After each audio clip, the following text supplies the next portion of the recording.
ముందుగా కౌరవులు పుట్టారా, పాండవులు పుట్టారా అనే విషయాన్ని ఈ వీడియోలో మనం తెలుసుకుందాం. పాండురాజుకు కిందముని శాపం వల్ల 2 భార్యలతో హిమాలయాల్లో ఉన్న శతశృంగ పర్వతంపై నివాసం ఉండేవాడు. కౌరవుల పుట్టుక మహాభారతంలో చాలా అద్భుతంగా, ఆశ్చర్యంగా చెప్పబడింది. ఇది సాధారణ జనం కాదు, ఇది ఒక దివ్య అపూర్వమైన సంఘటన. ఇప్పుడు వివరంగా తెలుసుకుందాం.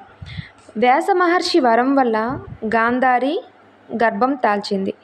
2 సంవత్సరాలు అయినా ఇంకా ప్రసవం కాలేదు. ఈ మధ్యలో కుంతీదేవికి ధర్మరాజు జన్మించాడు.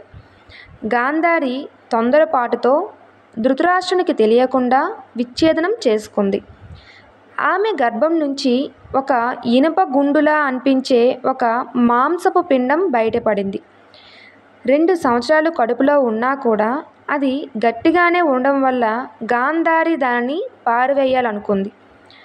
అప్పుడు గాంధారి వద్దకు వ్యాసుడు వచ్చి 100 కుండలను తెప్పించి వాటిని నేతితో నింపి తర్వాత వాటిపై నీటిని జల్లమన్నాడు.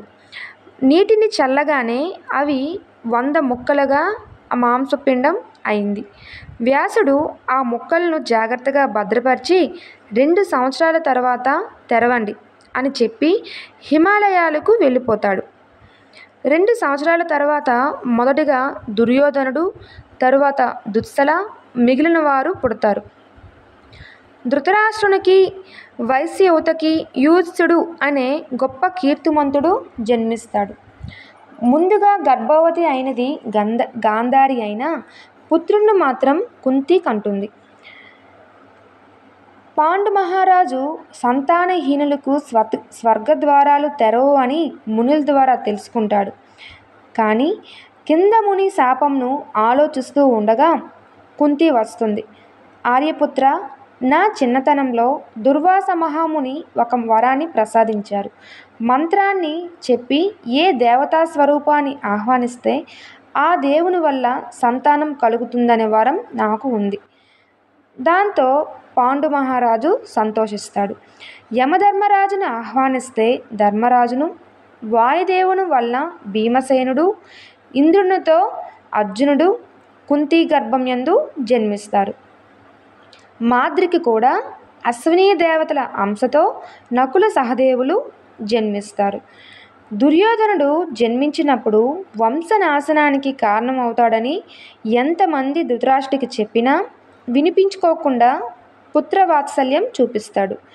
పాండవులు జన్మించినప్పుడు ధర్మ మార్గంలో న్యాయం, సత్యం కలిగి ఉంటారని కొనియాడారు. ఒకవైపు ధర్మం, న్యాయం, సత్యం, మరోవైపు ఈర్ష్య, ఆక్రోశం, అహంకారం. ఈ ద్వంద్వమే మహాభారత యుద్ధానికి మూల కారణం అయింది. ఇటువంటి ఆసక్తికర అంశాలతో మహాభారతం తెలుసుకోవాలంటే మన ఛానల్ను ఫాలో అవ్వండి. Thank you.